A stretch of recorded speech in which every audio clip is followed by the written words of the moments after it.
Second वाला case, it's not needed. अगर लगता तो करते, बट जरूरत नहीं पड़ी तो your answer is option B, which is a is equal to b is equal to 2 minus root 3.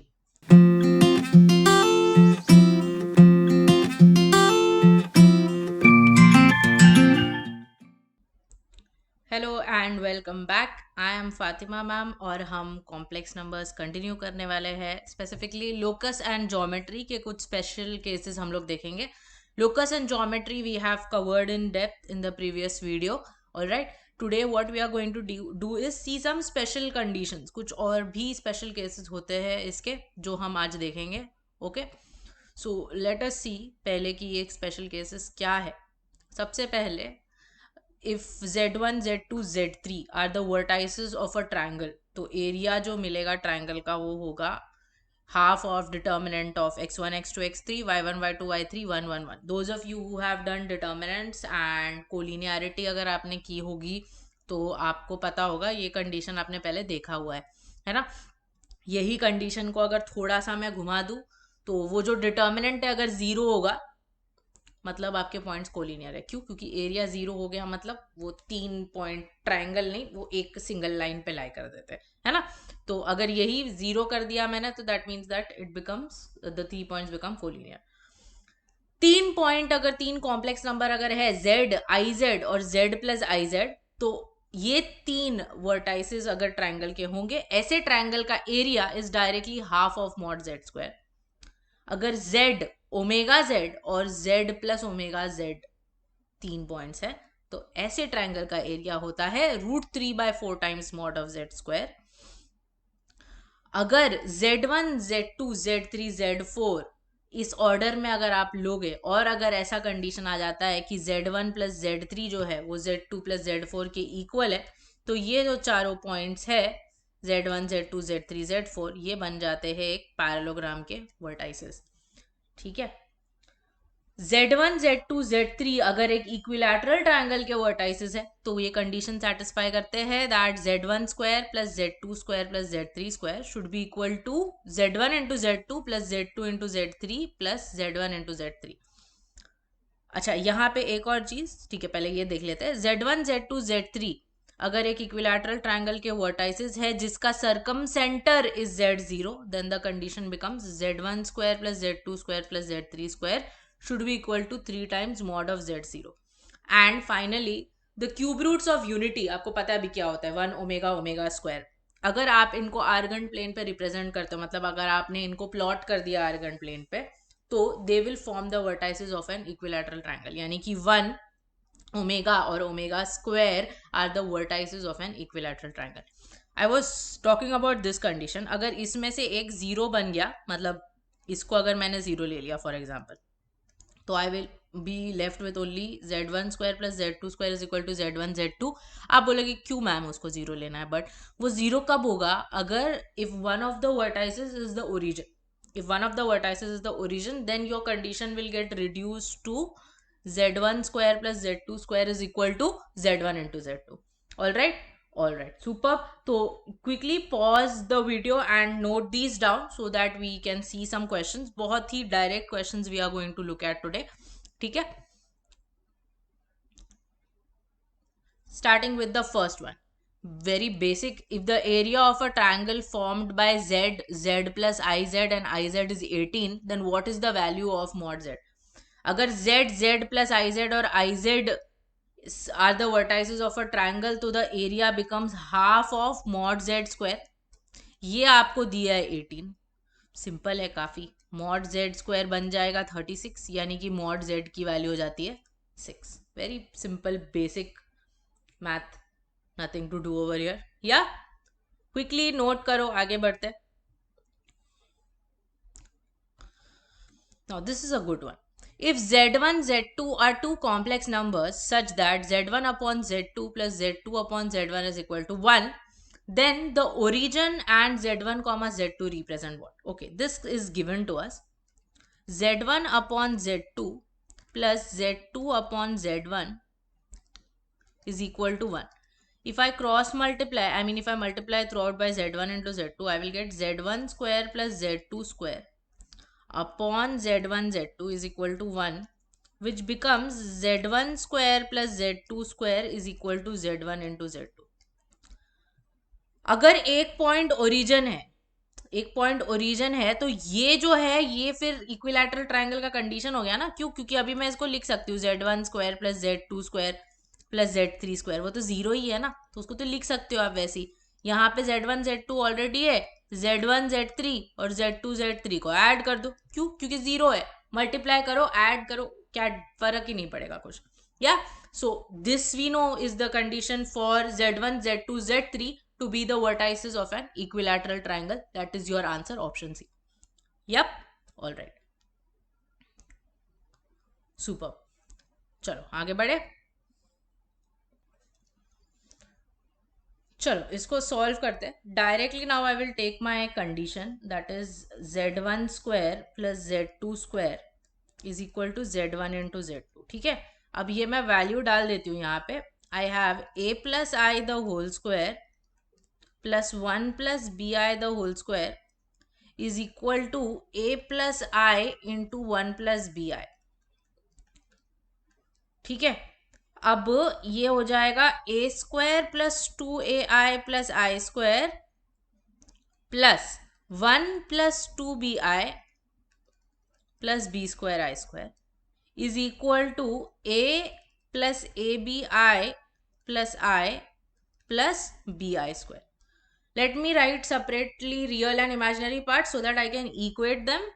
या सो देखो अभी क्या होगा, इधर a स्क्वायर ये -1 plus 1 and minus b square हो जाएगा, राइट।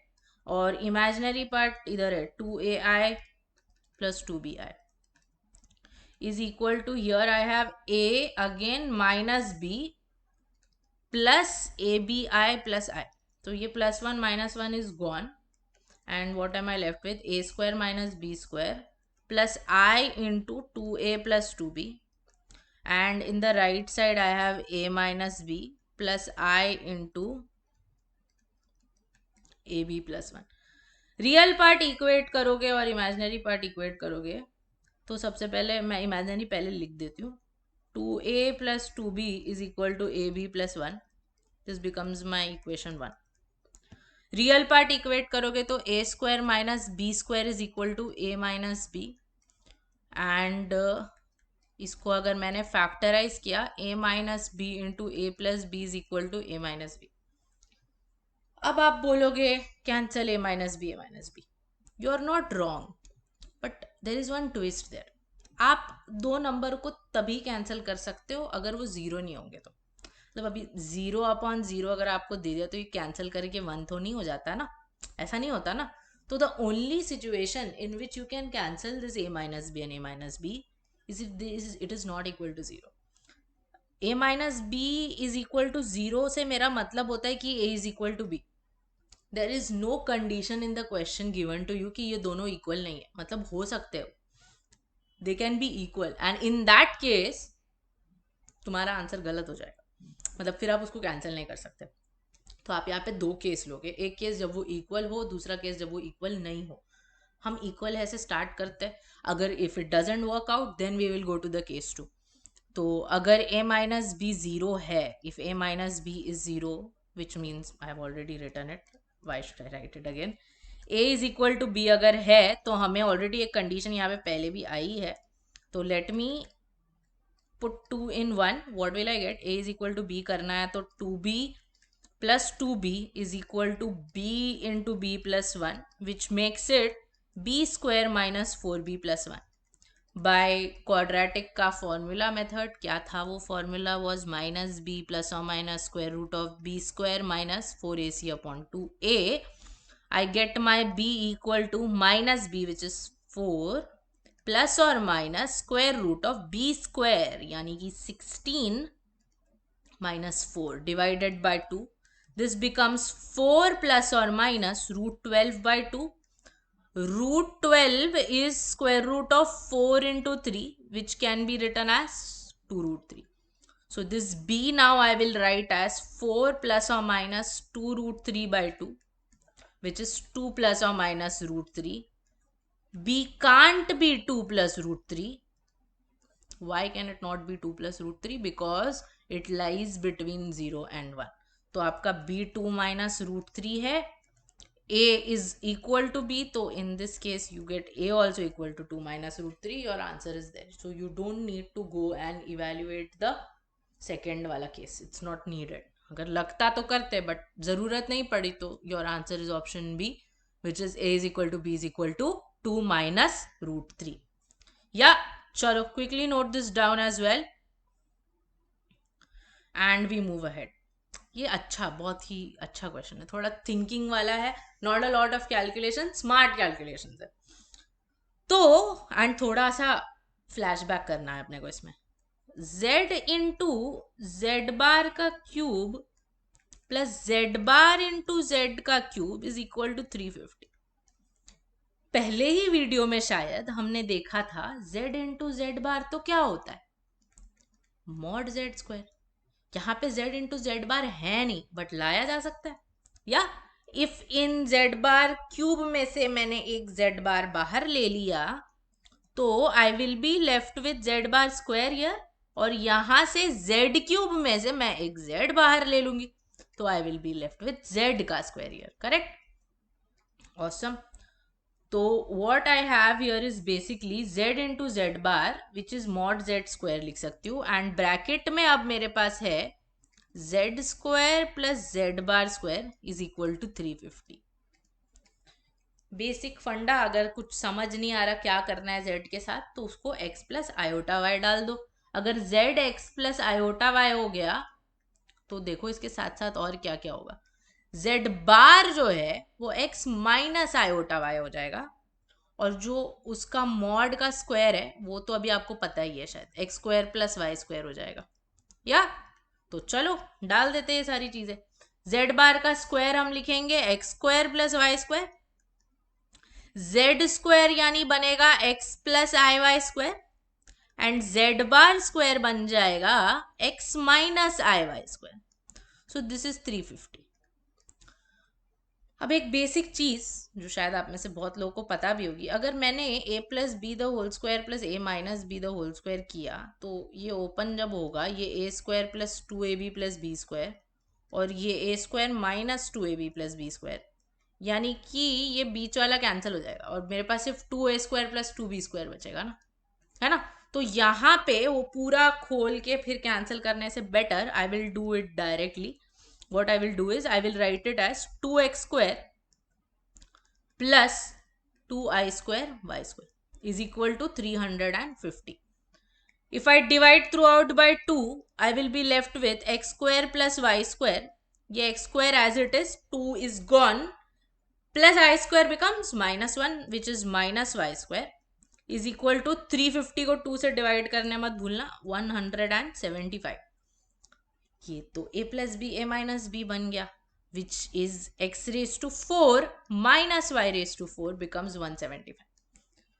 अब ये सॉल्व तो करते बैठ नहीं सकते आप, बहुत मुश्किल होगा, तो थोड़ा गेस करते हैं, थोड़ा ट्रायल एंड एरर करते हैं. दो नंबर, दो पावर है, फोर्थ पावर्स जो सबट्रैक्ट करके 175 दे रहे. सोचो थोड़ा 175 के आसपास क्या फोर्थ रूट आता है. 2 का तो फोर्थ रूट 16 होता है, बहुत दूर है. 3 का फोर्थ रूट 81 है, थोड़ा पास में. और 4 का फोर्थ रूट होता है 256. 256 माइनस 81 इफ यू चेक 175 ही आता है. मतलब आप x रेज टू 4 को 256 और y रेज टू 4 को 81 ले सकते हो, यानी कि आपका x जो है वो प्लस माइनस 4 होगा और y जो है वो प्लस माइनस 3 होगा. मतलब आपको पॉइंट्स क्या क्या मिल गए अभी यहाँ पे. वर्टाइसिस चाहिए ना रेक्टेंगल के, 4,3 minus 4, minus 3, 4, minus 3 and minus 4,3. these are the 4 options for vertices that you have.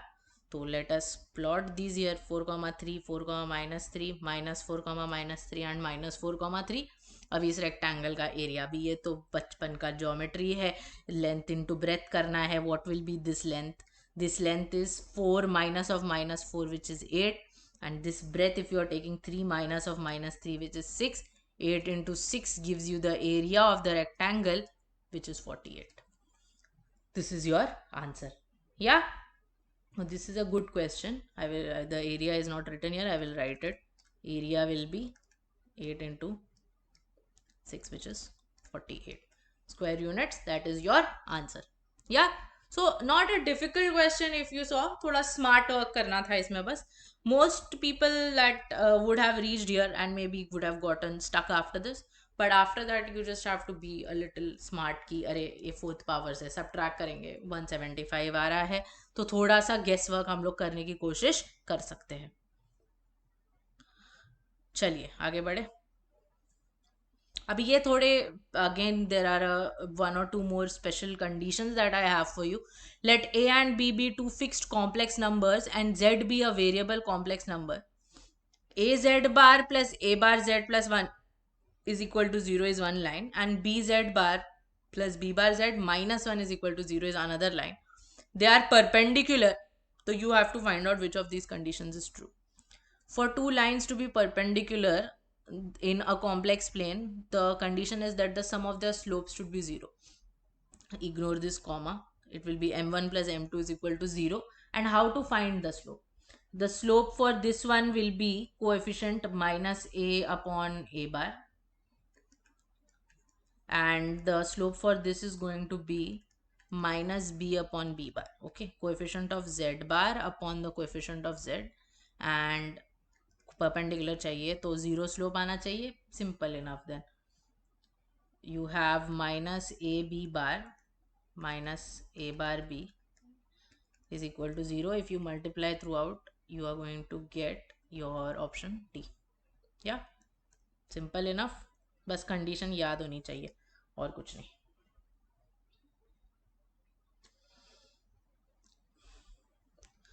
The closest distance of the curve a z bar plus a bar z plus a bar is equal to 0 from the origin. Again, this is the equation of a straight line.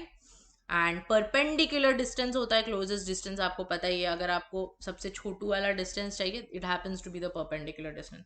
Formula है इसका भी. It is very similar to the formula of perpendicular distance of a straight line from the origin या from any point for that matter. अगर आपको याद होगा, अगर a x plus b y plus c is equal to 0 कोई line होती है और आपको एच कॉमा के से अगर उसका डिस्टेंस निकालना है, तो all you have to do is वो जो भी पॉइंट होगा एच कॉमा के, हम उसको उसमें सब्सटीट्यूट कर देते हैं. मतलब basically a h plus b k plus c upon square root of a square plus b square का मॉड, ये डिस्टेंस होता है. वही है यहाँ पे भी. Whatever the point is there, you just have to put it in place of z and z bar. Okay, तो यहाँ पे अब ओरिजन है, तो ओरिजन का कॉन्जुगेट तो खुद ओरिजन ही होता है.